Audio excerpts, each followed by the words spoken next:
সরকারের সক্ষমতার কোনো ঘাটতি থাকে অবশ্যই সেই ঘাটতি পূরণের জন্য যথাযথ উদ্যোগ গ্রহণ করতে হবে।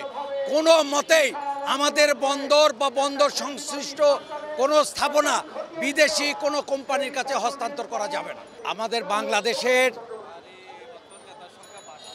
বন্দর, বিশেষ করে যে সমুদ্র বন্দর বা বাংলাদেশের আমাদের প্রধানমন্ত্রী বলছেন যে এটা বাংলাদেশের হৃৎপিণ্ড, সেই হৃৎপিণ্ড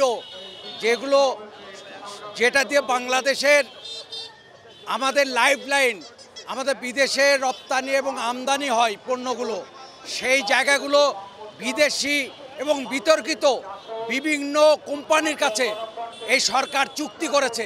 এই চুক্তির বাতিলের দাবিতে আমরা আজকে প্রধান উপদেষ্টার কার্যালয় যমুনা ঘেরাও করছি।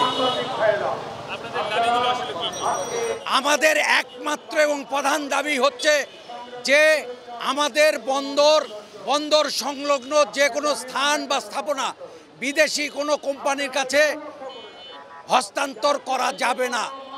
যদি বাংলাদেশের সরকারের সক্ষমতার কোনো ঘাটতি থাকে অবশ্যই সেই ঘাটতি পূরণের জন্য যথাযথ উদ্যোগ গ্রহণ করতে হবে।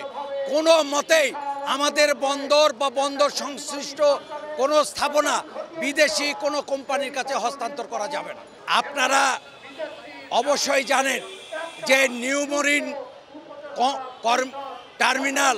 কন্টেইনার টার্মিনালটা ইতিপূর্বে ফ্যাসিবাদী সরকারের প্রধানমন্ত্রী শেখ হাসিনা তার সঙ্গে চুক্তির প্রাথমিক স্তরে যে সম্মতি, সেই সম্মতিপত্রে স্বাক্ষর দিয়ে গিয়েছিলেন।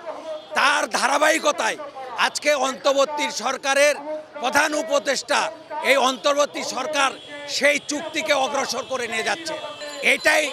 এটাই আমাদের প্রশ্ন।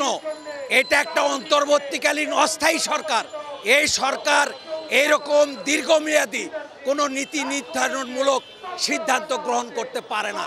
এই কারণেই আমরা এটা বাতিল চাই।